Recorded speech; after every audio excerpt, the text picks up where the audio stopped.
അറിഞ്ഞില്ലേ നിങ്ങള്? ഇന്ന് ഇത് നിങ്ങളുടെ മുമ്പിൽ തുറന്ന് പറഞ്ഞതിന് ശേഷം എൻ്റെ ജീവിതത്തിൽ ഉണ്ടാവാൻ പോകുന്ന കാര്യങ്ങൾ വ്യക്തമായിട്ട് എനിക്കറിയാം.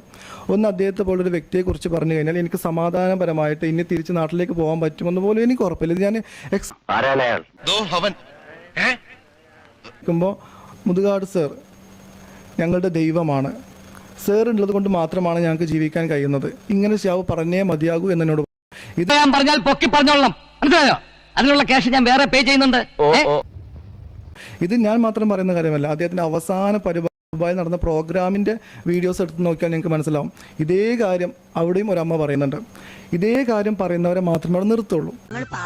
കാണപ്പെട്ട ദൈവമാണ് പാപ്പിക്കാൻ. ഞങ്ങളുടെ ജീവനാണ്, ജീവന്റെ ജീവനാണ്. ഒന്ന് പറയാൻ ഫിസിക്കലി നിങ്ങൾ അത്ര ഫിറ്റ് അല്ലാത്ത ഒരാൾ, അദ്ദേഹത്തിൻ്റെ അത്രയും ഒരു സോഷ്യൽ സ്റ്റാറ്റസ് അവകാശപ്പെടാനില്ലാത്ത ഒരാൾ, അത്രയും ഹോൾഡ് ഇല്ലാത്ത ഒരാൾ വന്ന് പറഞ്ഞു കഴിഞ്ഞാൽ നിങ്ങൾ ഉൾക്കൊള്ളില്ല എന്ന വിശ്വാസം എനിക്കുള്ളത് കൊണ്ടും എൻ്റെ ജീവനിൽ പേടിയുള്ളത് കൊണ്ടുമാണ് ഇത്രയും കാലം ഞാൻ പറയാതിരുന്നത്. സിനിമയിലൊക്കെ പറയാറുണ്ടല്ലോ, വളരെ നന്നായിട്ട് ഫിലോസഫി പറയാൻ പറ്റുന്നവർക്ക്, സംസാരിക്കാൻ കഴിയുന്ന ആൾക്ക് ഒരുപക്ഷെ മനോഹരമായിട്ട് ആളുകളെ കബളിപ്പിക്കാനും സാധിക്കും എന്നുള്ളത് അതിൻ്റെ മഹാന്മാരടുത്തെറിഞ്ഞ മനസ്സിലെ വിഗ്രഹം വീണുടഞ്ഞു പോകുന്ന സത്യ ഉത്തമ ഉദാഹരണമാണ്. അദ്ദേഹത്തെക്കുറിച്ച് പറയുന്നവർ കേൾക്കേണ്ടി വരുന്ന ചീത്തവിളികൾ. അറിഞ്ഞൂടാ, മുഖത്ത് നിറച്ച് വിനയം വാരിത്തേച്ച് വച്ചാലും ഇടയ്ക്കിടയ്ക്ക് ഉള്ളിക്കിടക്കണ ഫ്രാഡുകൾ പുറത്തോട്ട് തള്ളി തള്ളിക്കാറ്. കുറേ കാര്യങ്ങൾ കണ്ടില്ല എന്ന് പറ്റി എൻ്റെ കൂടെ നിന്ന് കഴിഞ്ഞാൽ ഷിഹാബിന് വലിയ സാമ്പത്തിക നേട്ടങ്ങൾ ഉണ്ടാക്കാം. വേണമെങ്കിൽ ഒരുപാട് വിദേശ യാത്രകൾ ചെയ്യാമെന്നുള്ളത്.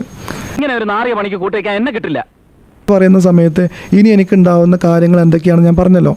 എത്രയും മോശമായ രീതിയിൽ എന്നെ ചിത്രീകരിക്കാൻ അദ്ദേഹം ശ്രമിക്കും. ഈ പറഞ്ഞ കാരണം കൊണ്ട് അദ്ദേഹം വന്നു കഴിഞ്ഞാൽ ഗോപിനാഥ് മുതുകാട് എന്ന് പറയുന്ന വ്യക്തിയുടെ റിയൽ ഫേസ് എന്താണെന്ന് കാണിക്കുന്ന ഡിജിറ്റൽ എവിഡൻസ് അടക്കം ഞാൻ കൊണ്ടുവരും. പക്ഷെ അത്